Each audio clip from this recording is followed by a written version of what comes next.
बिस्मिल्लाहिर्रहमानिर्रहीम। अस्सलाम वालेकुम। Welcome to my YouTube channel. आप देख रहे हैं स्मार्ट कुकिंग। आज मैं आपके लिए लेकर आई हूँ फ्रूट कस्टर्ड की बहुत ही ज़बरदस्त और इजी रेसिपी। जैसे कि रमज़ान चल रहा है तो रोज़ फ्राइड चीज़ें खा खा कर मुँह पड़ जाती हैं। इंसान चाहता है थोड़ा सा डिफरेंट होना चाहिए, और स्पेशली इफ्तार के बाद जो है इतनी स्पाइसी चीज़ें खाने के बाद हमारा दिल चाहता है कि कोई मीठा भी ऊपर से ज़रूर होना चाहिए। तो जी आज मैं आपके लिए लेकर आई हूँ फ्रूट कस्टर्ड की जो रेसिपी है। ये बहुत मज़ेदार और इजी रेसिपी है। जल्दी से वीडियो को जो है आपने लाइक भी कर देना है और चैनल को भी सब्सक्राइब कर देना है। चलिए ये वीडियो स्टार्ट करते हैं। यहाँ पर मैंने 1 kg दूध लिया है।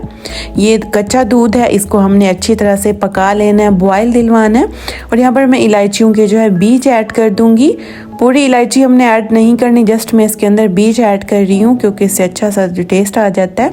और जो बस दफ़ा दूध के अंदर से एक अजीब किस्म की स्मेल आ रही होती है, तो ये जो इलायचियाँ हैं ना इस चीज़ को कवर कर लेती हैं। यहाँ पर हमने दूध को अच्छी तरह से बॉयल दिलवाना है, पका लेना है दूध को ज़बरदस्त तरीके से। यहाँ पर देखिए ऊपर झाग बनना स्टार्ट हो गई, इट्स मीन कि हमारा दूध जो है अच्छी तरह से बॉयल हो रहा है। तो इसी पॉइंट पर जो है हमने इसके अंदर चीनी भी ऐड कर देनी है। ये हाफ कप से थोड़ी सी ज़्यादा चीनी है, तकरीबन 4 से 5 टेबल स्पून बनती है। तो ये हम दूध के अंदर ऐड कर देंगे। आप अपने टेस्ट के अकॉर्डिंग जो है चीनी कम या ज़्यादा कर सकते हैं।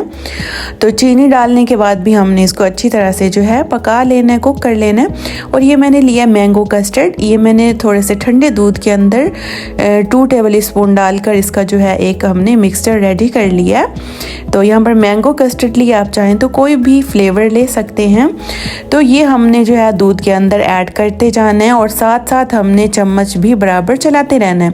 चम्मच हमने नहीं रोकना, चम्मच को हमने जो है कॉन्टिन्यूसली चलाना है, वरना क्या होगा कि अगर हम इसको स्टेट देंगे, चम्मच नहीं चलाएंगे, तो इसके अंदर गुठलियाँ बनना स्टार्ट हो जाएंगी और हमारे जो सारा फ्रूट कस्टर्ड है इसकी जो रेसिपी है ये ख़राब हो जाएगी। तो इसीलिए हमने क्या करना है कि चम्मच जो है कॉन्टिन्यूसली चलाते रहना है हमने अच्छे तरीके से। यहाँ पर देखें इसकी जो कंसिस्टेंसी है थोड़ी सी थिक होना स्टार्ट हो जाएगी।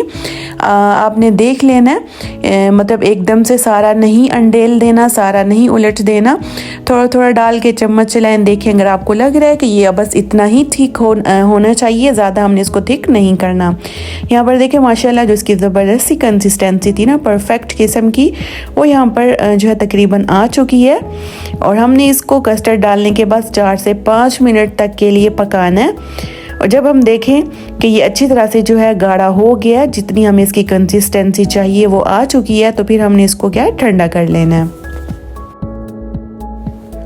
तो यहाँ पर आप देखें जितना हमने इसको थिक करना था, जितना हमने इसको गाढ़ा करना था हमने कर लिया। इसको मज़ीद हमने नहीं पकाना। नेक्स्ट हमने इसको सर्विंग बाउल में ऐड कर देना है। इसको हमने अच्छी तरह से पहले ठंडा करना है। बाउल में ऐड करने के बाद यहाँ पर देखिए माशाल्लाह मैंने यहाँ पर मैंगो फ्लेवर लिया, आप चाहे तो कोई भी फ्लेवर ऐड कर सकते हैं।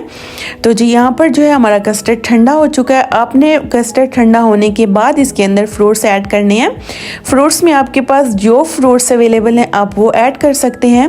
मैंने इसके अंदर स्ट्रॉबेरीज, बनाना, एप्पल और अमरूद ऐड किए। अमरूद के मैंने बीज निकाल कर जो है ना ऐड किए हैं, ठीक है। तो यहाँ पर फ्रूट ऐड करने के बाद हमने इसकी अच्छी तरह से मिक्सिंग कर देनी है। तो कस्टर्ड है आपका बिल्कुल ठंडा होना चाहिए, गरम कस्टर्ड में आपने फ्रूट ऐड नहीं करने। तो जी यहाँ पर देखें माशाल्लाह कितने ज़बरदस्त लग रहे हैं, बहुत ही कोई कमाल की ये रेसिपी है। सिंपल कस्टर्ड तो आप लोग खाते रहते होंगे, मगर आप एक दफ़ा इस तरह फ्रूट कस्टर्ड ट्राई करें, इंशाल्लाह आपको जो ये वाला कस्टर्ड है, ये जो आपको मीठे की रेसिपी है बहुत अच्छी लगेगी। इसके ऊपर मैं इसकी प्रेजेंटेशन के लिए थोड़े से जो है बनानास काट करके लगा दूँगी और जो है एप्पल मैंने काट के लगा दी हैं। तो जिसकी प्रेजेंटेशन भी प्यारी होनी चाहिए अंदर से, तो ये बहुत ही मज़े का और यमी है। तो ऊपर थोड़ी सी स्ट्रॉबेरीज लगा देंगे। तो जी यहाँ पर देखें हमारे कस्टर्ड की फाइनल लुक माशाल्लाह माशाल्लाह कितना ज़बरदस्त लग रहा है, बहुत ही मज़ेदार, बहुत यमी बन के तैयार हुआ था। जैसा कि अफ्तार के बाद मुझे तो कुछ ना कुछ मीठा खाने को बहुत दिल करता है अफ्तार के बाद। तो अगर आप लोगों का भी मीठा खाने को दिल करता है तो आप मीठे की ये वाली रेसिपी ज़रूर ट्राई करें, क्योंकि डेली बेस पे हम जो है तली हुई चीज़ें, ऑयली चीज़ें खा रहे होते हैं। तो किसी दिन आप उन ऑयली चीज़ों को स्किप करके ये वाली जो है मीठे की रेसिपी ट्राई करें, ये कस्टर्ड की रेसिपी ट्राई करें, इंशाल्लाह आपको बहुत पसंद आने वाली है। इसको हम वैसे भी किसी भी इवेंट में मीठा जो है ये बना सकते हैं। जैसा कि अब ईद आएगी तो ईद के लिए भी ये परफेक्ट जो है रेसिपी होगी मीठे की, क्योंकि खुशी का कोई भी मौका हो तो मीठा तो बहुत ज़्यादा मतलब कि खुशी के मौके पे खाया जाता है। तो आप इसे किसी भी खुशी के मौके पे ज़रूर ट्राई कर सकते हैं, ये बहुत टेस्टी लगेगा। बच्चों और बड़ों सबका फेवरेट होगा इंशाल्लाह, इसका टेस्ट सबसे डिफरेंट होगा। तो मैंने इसमें अनार ऐड नहीं किया, अदरवाइज़ अनार बहुत अच्छे लगते हैं, अगर आपके पास हों तो आप ऐड कर सकते हैं। चलिए जी, उम्मीद है मेरी आज की रेसिपी, आज की वीडियो आपको बहुत अच्छी लगी होगी। वीडियो अच्छी लगी है तो वीडियो को लाइक, शेयर और प्यारा सा कमेंट कर दिया करें, और चैनल पर न्यू होते हैं तो चैनल को भी सब्सक्राइब कर दिया करें। अपना रखें ख्याल, मुझे दें इजाज़त, तब तक के लिए अल्लाह हाफिज़।